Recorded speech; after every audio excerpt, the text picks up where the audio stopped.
Well, joining us now is Kamran Bokhari. He's the Director of Analytical Development at the Newlines Institute for Strategy and Policy in Washington. Thanks so much for joining us.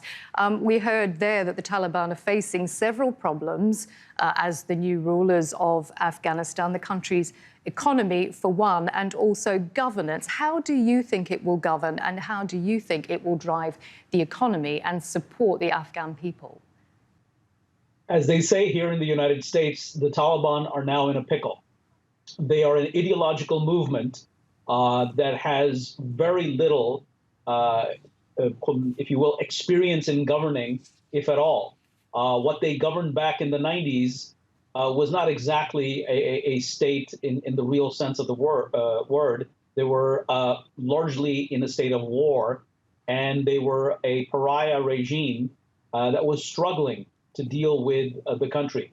But the demand from the population wasn't there because the country was in utter chaos, and anything remotely resembling a state had been shattered by decades of warfare.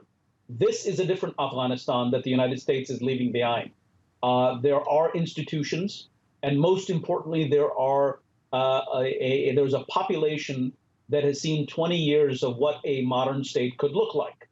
And those are some really, really big shoes that the Taliban will have to fill, and I don't think they're ready. And they're caught between being an ideological actor and the need for pragmatism.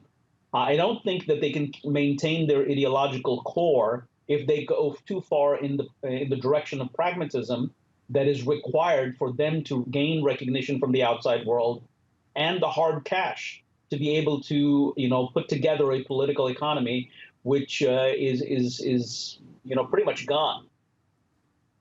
I mean, that's quite worrying what you're saying, especially as institutions like the World Bank, among others, have announced that they're halting funding for development projects, citing these concerns over women's rights. And that's another issue that a lot of people are concerned about. Do you see any change in what the Taliban is saying about the rights of women and girls going forward?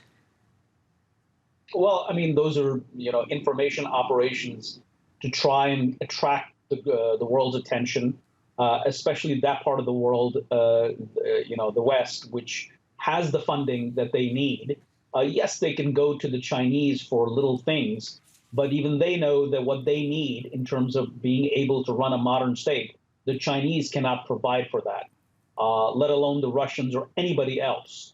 So this is a conundrum, How do they square this circle? How do you make sure that the rank and file of your movement that has been with you for 20 years and is steeped in, ideological purity, then deals with your need, the leadership's need for being pragmatic, and quite frankly, is the leadership capable of pragmatism? They're saying a lot of words that, sound, reasonable, but actions will speak louder than words. And then, of course, there is the issue of will their own movement fracture because they're making too many compromises already? There is the question of the meeting between the head of the CIA and Mullah Brother, and so this is going to create tensions within the movement between the hardliners and those few who want to appear pragmatic for reasons having to do with the fact that now they have to govern a country. Yeah, OK, we'll be keeping an eye on those developments, among others, in the many weeks and months to come. Kamran Bokhari, thanks so much for giving us your insight. Thank you.